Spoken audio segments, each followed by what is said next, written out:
जय श्री राधे कृष्णा। पिछले अध्याय में हमने राजा चित्रबाहु के पूर्व जन्म का वृत्तांत सुना।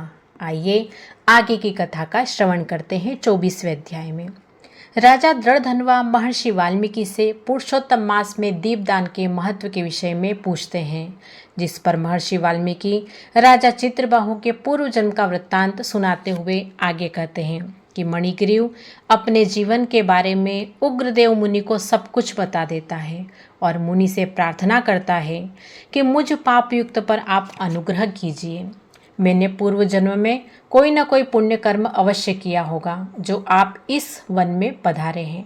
कृपया मुझे कुछ उपदेश दे दीजिए जिससे मेरी दरिद्रता नष्ट हो जाए और मुझे अतुल्य वैभव की प्राप्ति हो जाए।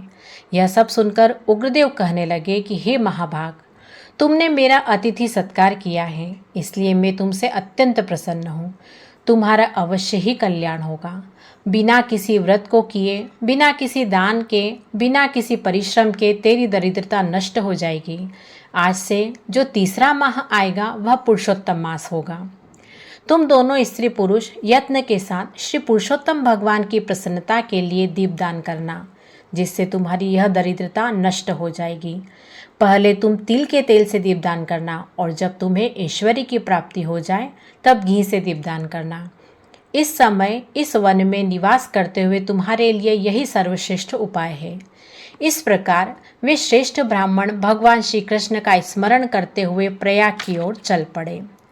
जब पुरुषोत्तम मास आया तब गुरु भक्ति में तत्पर दोनों पति पत्नी उस मार्ग में दीपदान करने लगे। आलस्य का त्याग कर पूरे माह दोनों ने तेल से दीपक जलाया। इसी तरह पूरा पुरुषोत्तम मास व्यतीत हो गया।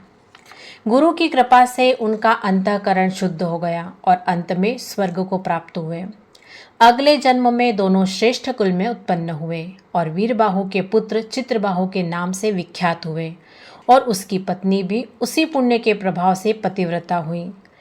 तेल से दीपदान के प्रभाव से अकंटक राज्य की प्राप्ति हुई और घी से अखंड दीपदान के प्रभाव से सुख समृद्धि और ऐश्वर्य की प्राप्ति हुई। पुरुषोत्तम मास में दीपदान का फल अनंत गुना होता है। महर्षि वाल्मीकि जी बोले, इस प्रकार अगस्त्य जी राजा चित्रबाहु के पूर्व जन्म की कथा सुनाकर और उन्हें आशीर्वाद देकर वहां से चले जाते हैं। इस प्रकार दीपदान महात्म्य का यह 24वां अध्याय समाप्त होता है। जय श्री राधे कृष्णा।